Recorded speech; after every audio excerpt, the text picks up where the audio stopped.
Mesdames, messieurs, bonsoir et bienvenue dans cette nouvelle vidéo. Aujourd'hui, nous allons parler de tout ce qui est notion d'argent en freelance, donc le TJM, le salaire, la retraite, les charges et impôts, etc. On va parler vraiment de tout ce qui est notion d'argent, aucun tabou.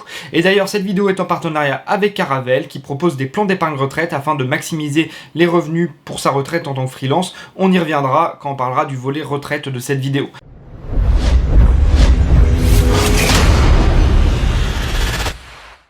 On va commencer d'abord avec le TJM. Le TJM, c'est tout simplement le taux journalier moyen, c'est combien vous vous vendez à la journée. En tant que freelance, on a tendance à se vendre à la journée, pas au mois. Donc soit à la journée, soit au forfait. Mais le TJM, c'est quelque chose d'assez courant. Quand vous allez démarcher un client, il va vous demander mais quel est ton TJM. Donc vous allez dire par exemple, je me vends 400 € la journée. Pourquoi les TJM sont si élevés? Pourquoi 400 € la journée? Ça peut paraître beaucoup. En 3 jours, ça voudrait dire que pour certains, on aurait un SMIC. On va y revenir et comment choisir son TJM. Le TJM, c'est assez simple de comprendre pourquoi le montant est comme ça. En fait, 400 € la journée, ça va englober absolument tout. Ça va englober par exemple vos frais de fonctionnement, les congés, votre prévoyance, votre mutuelle, votre RC Pro, ça va englober tous les coûts qui sont liés à votre auto-entreprise et en plus de ça, ça assure aussi un minimum de risque parce que quand vous êtes freelance, eh bien vous n'êtes pas sûr d'avoir du travail tout le temps, donc vous avez tendance à vous vendre un peu plus cher que si vous étiez en CDI à gagner un petit peu plus si vous travaillez à temps plein, ce qui est logique parce qu'il peut arriver que vous ayez une semaine de battement sans projet par exemple. Donc voilà le TJM. Comment on le choisit maintenant le TJM? Ça c'est un peu plus délicat parce que ça va dépendre du secteur dans lequel vous êtes et de secteur d'activité et secteur de localisation. On a tendance à avoir un TJM plus élevé à Paris par exemple, cependant, si on travaille avec des Bordelais, un TJM parisien va être un peu élevé. Donc pour choisir son TJM, moi ce que je vous conseille c'est de regarder un peu sur Malte par exemple et d'aller voir sur tous les profils que vous pouvez avoir, donc les profils dans le même secteur, même niveau. Par exemple si vous êtes développeur de 3 ans d'expérience, essayez de trouver un développeur de 3 ans d'expérience qui fait du PHP par exemple, essayez de trouver des profils équivalents, regardez un peu à quel TJM ils se vendent et s'aligner à ces tarifs. C'est pas intéressant de se vendre plus bas qu'eux parce que vous allez casser le marché et plus haut vous n'aurez pas de clients. Donc voilà pour le TJM. Maintenant si on parle du salaire, donc finalement le salaire c'est pas vraiment un salaire, c'est un chiffre d'affaires. Et ce chiffre d'affaires, c'est assez simple. Vous allez avoir tout simplement votre TJM. Imaginons vous vendez 400 € la journée. Vous travaillez 15 jours dans le mois. Ça fait 15 fois 400, ça fait 6 000 €. Sur ces 6 000 €, c'est ce que vous allez facturer au client. Donc vous allez avoir 6 000 € sur votre compte pro ou compte perso. On s'en fiche un peu quand on est en auto-entreprise. Et vous allez devoir payer des charges là-dessus. Ces charges correspondent environ à 22% à peu près en prestation de service. Donc il vous restera 20% de 6 000, il vous restera 4 800 € net dans votre poche. Sur ces 4 800 € net, vous devrez ensuite déclarer tout simplement aux impôts sur le revenu, mais il y aura un abattement qui est fait. Donc généralement sur les 4 800, c'est plutôt 4 300 qui vont être déclarés aux impôts sur le revenu. De toute façon, l'abattement est fait automatiquement depuis votre chiffre d'affaires vers vos revenus.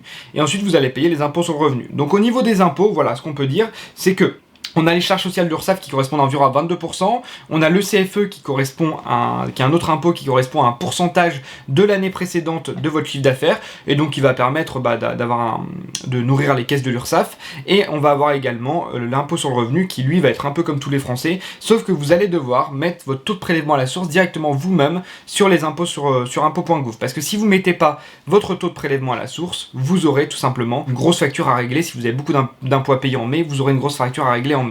Donc voilà ce que je pouvais dire au niveau des impôts sur le revenu. Maintenant on va passer au volet retraite. Comme je le disais, cette vidéo est en partenariat avec Caravel qui est une complémentaire pour votre retraite. Pourquoi prendre une complémentaire pour votre retraite? Parce que par exemple en tant qu'indépendant, vous n'aurez que 50% de vos 25 meilleures années à la retraite, ce qui reste relativement faible, et donc Caravel vous propose de générer des revenus pour votre retraite. Comment ça fonctionne? Vous avez un versement initial de 500 € sur un PER, un plan d'épargne retraite, vous versez après la somme que vous voulez tous les mois, par exemple 50 €, et cet argent va fructifier, elle va être placée directement dans des entreprises éco-responsables et éthiques et générer des revenus supplémentaires à la retraite. En plus de ça, vous pouvez déduire la somme que vous versez mensuellement directement sur vos impôts sur le revenu par exemple. Donc n'hésitez pas à aller voir Caravel, et l'inscription dure seulement 8 minutes, donc c'est pratique et tout se fait en ligne. Donc pour revenir à la retraite, on a vu que les revenus c'était 50% des 25 meilleures années. Donc c'est relativement faible, donc il faut penser à maximiser les revenus à la retraite. Donc je vous ai parlé de Caravel auparavant, et il faut aussi éventuellement investir dans d'autres systèmes, donc par exemple dans l'immobilier ou dans des investissements qui vont permettre d'avoir une retraite un peu plus élevée, parce que c'est vrai que malheureusement en tant qu'indépendant on n'a pas une retraite très élevée. Donc voilà, bien penser à la retraite, et donc moi c'est ce que je fais actuellement, j'essaie de placer, parce que même si les revenus sont élevés quand on est jeune en freelance, parce qu'on a la capacité de travailler 60 heures semaine, semaine par exemple.